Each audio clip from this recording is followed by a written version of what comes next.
সিংহাসনগুলোতে সব স্বর্ণের প্রলেপ দেওয়া, অরিজিনাল স্বর্ণ।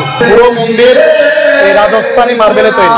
এখানে যে সমস্ত কারিগরেরা এই মার্বেলের কাজগুলো করেছিল তারা সবাই হচ্ছে মাকরানার অধিবাসী এবং সবাই হচ্ছে মুসলিম ধর্মাবলম্বী। পুরো মন্দিরের চারিদিকে হাতের চিত্রায়িত হয়েছে ভগবানের চরণ চিহ্ন, ভগবানের চরণে এইভাবে চিহ্নগুলো আছে। এটা তো মানে বাংলাদেশের যত ধর্মীয় উপাসনালয় আছে, মন্দির আছে, তার মধ্যে হচ্ছে সবচেয়ে ব্যয়বহুল একটা মন্দির। আমি এখানে শুনেছি যে মানে বিভিন্ন দেশ থেকে কাঠ এনে ব্যবহার করা হয়েছে, বিভিন্ন একটা স্পেশাল মার্বেল পাথরও ব্যবহার করা হয়েছে এখানে। এটা হচ্ছে মন্দিরের প্রবেশ মুখ। আপনি যখন গরুরদেব এবং হনুমানজিকে প্রণাম নিবেদন করে মন্দিরে প্রবেশ করবেন, এভাবে সামনে যে ভিউটা, বিশ্বরূপটা হচ্ছে বিশেষ করে যখন কুরুক্ষেত্রের যুদ্ধে অর্জুন বিশ্বাস করতে চাইছিল না যে কৃষ্ণ ভগবান, তখন কৃষ্ণ এই রূপটা দেখিয়েছিল, আমি সব কিছু, আমার মধ্যে সব কিছু আছে। এখানে জয় এবং বিজয় আমাদের ভগবানের, যেরকম আমরা ইসলাম ধর্মে দেখি 7টা আসমান এবং সৃষ্টিকর্তার একটা কি আছে থাকার একটা 7 আসমানের উপরে, উপরে। তদ্রুপ আমাদের ভগবানের যে দাম বৈকুণ্ঠ লোক, সে গোলক বৃন্দাবন, সে বৈকুণ্ঠ লোকে এই দুইজন হচ্ছে দ্বারপাল। তারা বৈকুণ্ঠ ধামকে প্রবেশ থেকে তারা সুরক্ষিত রাখে, তারা প্রবেশ করবে। তো সে জয় বিজয় এই বিগ্রহ এখানে আছে, এরা বৈকুণ্ঠের দ্বারপাল, গেট রক্ষক। সেইখানে আপনার ইসকনের যিনি প্রতিষ্ঠাতা, উনি আমেরিকা মহাদেশে কিভাবে প্রচার করেছিলেন এই সবগুলো এখানে আপনার চিত্র শিল্পের মাধ্যমে এটা তুলে ধরা হয়েছে, লীলাগুলো, যাতে মানুষ এসে এটা দেখে। এটা তো ময়ূর সিঁড়ি, ময়ূরের মাধ্যমে এখানে উঠার পরে এই যে এখানে পুণ্ডরিক বিদ্যানিধি, গদাধর পণ্ডিত, ওইদিকে আছে ধনঞ্জয় পণ্ডিত।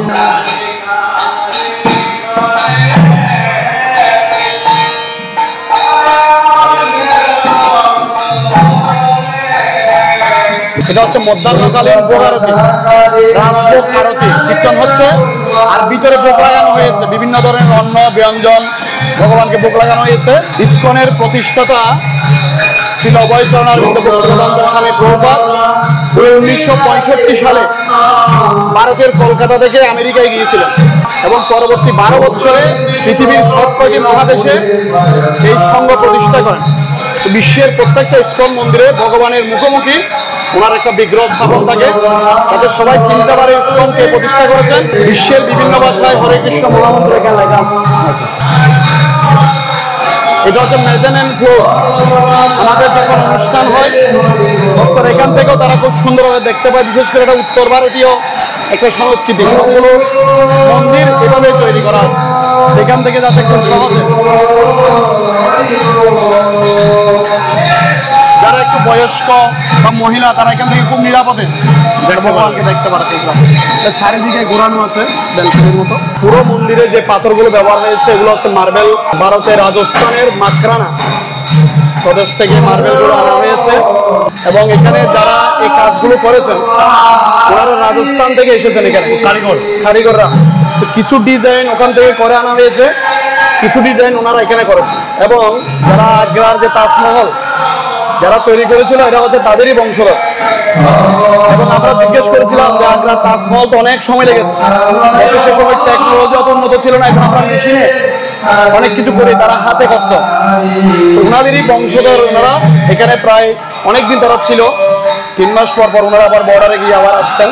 এখানে আমাদের বাংলাদেশে কোনো কারিগরের কাজ নেই, সব এবং সব মুসলিম ধর্মাবলম্বী, সব মুসলিম ধর্মাবলম্বী, সব কারিগর, সব মুসলিম ধর্মাবলম্বী। আচ্ছা আচ্ছা, ওনারা করেছে ওনারা খাবার, ওরা তো প্রায় নিরামিষ খেত, আমাদের মন্দিরেই থাকতো।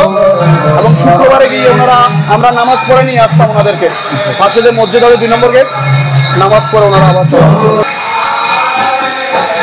এই যে দেখেন এই জানালাটা, এখানে কোনো ওয়ার্লিং করা নেই, পুরো একটা প্লেট এখানে কাটা হয়েছে। এখানে ময়ূর এবং ইসকনের লোগো, এটা একটা ভগবানের লীলা, নৃসিংহদেবের লীলা এটা আছে। ওদিকে একটা রামচন্দ্রের লীলা আছে, যাতে দর্শনার্থীরা এসে দেখতে পারে।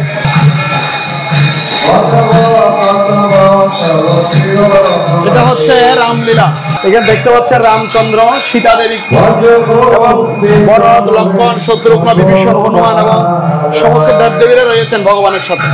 রাম মানে পুরোটা একটা রামলীলা নিয়ে। এটা আমাদের মন্দিরে 9টি গম্বুজ রয়েছে। তো 9টি গম্বুজ হচ্ছে আমাদের নববিধা ভক্তি, শ্রবণম, কীর্তনম, বিষ্ণু শরণম, পাদ সেবনম, অর্চনম, দাস্যনম, সৈক্য, আত্মনিবেদনম। এই যে 9টা ভক্তির অঙ্গ রয়েছে, সেটাকে প্রতীকায়িত করে 9টা গম্বুজের মাধ্যমে তুলে ধরা হয়েছে। এই 3টা হচ্ছে মূল গম্বুজ, এবং এই গম্বুজের উপরে যে চক্রটা রয়েছে ওটাকে বলা হয় সুদর্শন চক্র। সুদর্শন চক্র ভগবান বিষ্ণুর হাতে থাকে, এবং বিষ্ণু মন্দিরের উপরে এই সুদর্শন চক্রটা স্থাপন করা হয়, এবং এই সুদর্শন চক্র সমস্ত ভক্তদেরকে এবং ভগবানের ধামকে সুরক্ষিত রাখে। পূজারী 3:30টার মধ্যে মন্দিরে প্রবেশ করে। এর আগে তাকে স্নান করতে হয়, স্নান করে তিলক করতে, নতুন বস্ত্র পরিধান করতে হয় এবং তিলক করতে হয়। এগুলো করে মন্দিরে এসে ভগবানকে জাগরণ করতে হয়। এরপরে 4:30টায় প্রথম আরতিটা শুরু হবে, এরকম দিনে 8 বেলা, রাতের 8টায় শেষ আরতি, শয়ন আরতিটা হয়। এখন যেটা চলছে এটা হচ্ছে রাজভোগ আরতি, দুপুরের মধ্যাহ্নকালীন। রাজভোগ আরতিটা কি? এটা হচ্ছে যেমন সকালে হচ্ছে প্রাতভোগ, প্রাতকাল। দুপুরটা ভগবানকে বিভিন্ন উপাচার, প্রায় 30 থেকে 40 রকমের উপাদান মানে তরি তরকারি দিয়ে ভগবানকে ভোগ লাগানো হয়। পশ্চিম পাশে যে অল্টারটা রয়েছে ওখানে জগন্নাথ, বলদেব, সুভদ্রা মহারানী আছেন। তো জগন্নাথ, বলরাম, সুভদ্রা মহারানী, বিশেষ করে ভারতের উড়িষ্যায় যে জগন্নাথ মন্দির আছে পুরীতে, ওখানে এই বিগ্রহ প্রতিষ্ঠিত। জগন্নাথ হচ্ছে কৃষ্ণেরই আরেকটা রূপ, এবং ওনার বড় ভাই বলরাম এবং বোন হচ্ছে সুভদ্রা। মাঝখানে যে বিগ্রহ ওরা হচ্ছে রাধা কুঞ্জ বিহারী, মানে রাধাকৃষ্ণ, আর ললিতা বিশাখা সখী। সেখানে গিরিরাজ আছে, শালগ্রাম শিলা আছে। এটা হচ্ছে বৃন্দাবন লীলা ভগবানের। পূর্ব পাশে যেটা আছে ওটা হচ্ছে গৌর নিতাই। আচ্ছা, এটা হচ্ছে নবদ্বীপ, মায়াপুরে চৈতন্য মহাপ্রভু যখন 500 বছর আগে এসেছিল, এই চৈতন্য মহাপ্রভু এবং নিত্যানন্দ প্রভু।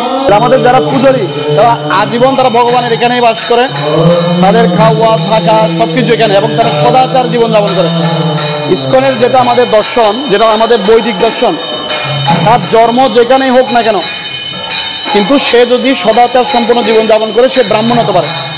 জন্মনাং জায়তে শূদ্র সংস্কার বিজু।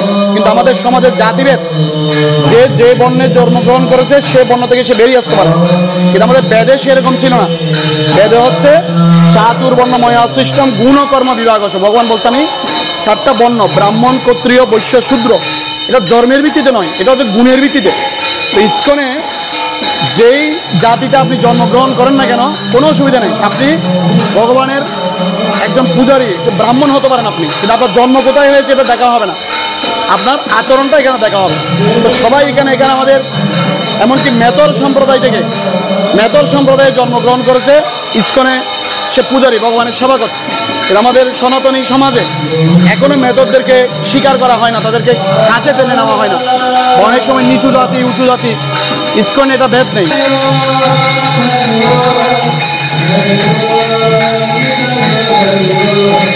এই মুরালটা হচ্ছে বাসুদেব দত্ত, উনি মহাপ্রভুর একজন পার্শ্বদ।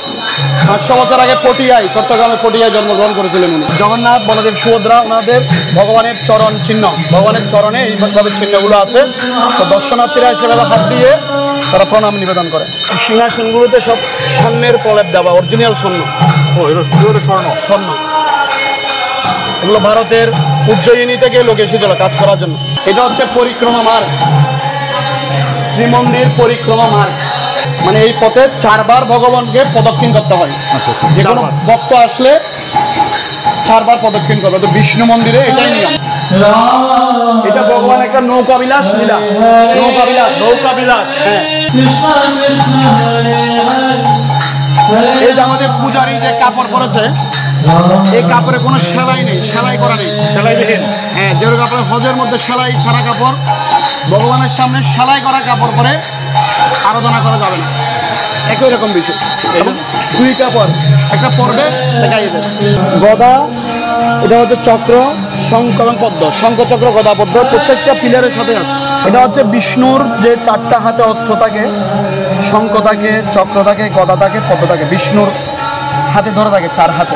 এই যে কাঠগুলো, এই দরজাটা তো নকশা পুরোটা দেখছেন আপনি এটা, এবং এগুলো বিশেষ করে আফ্রিকান কাঠ এবং মায়ানমার থেকে কাঠগুলো সংগ্রহ করা হয়েছে, এবং বেশিরভাগই বাইরে ডিজাইন করা, বিশেষ করে দিল্লি এবং গুজরাটে এগুলো ডিজাইন করা হয়েছে।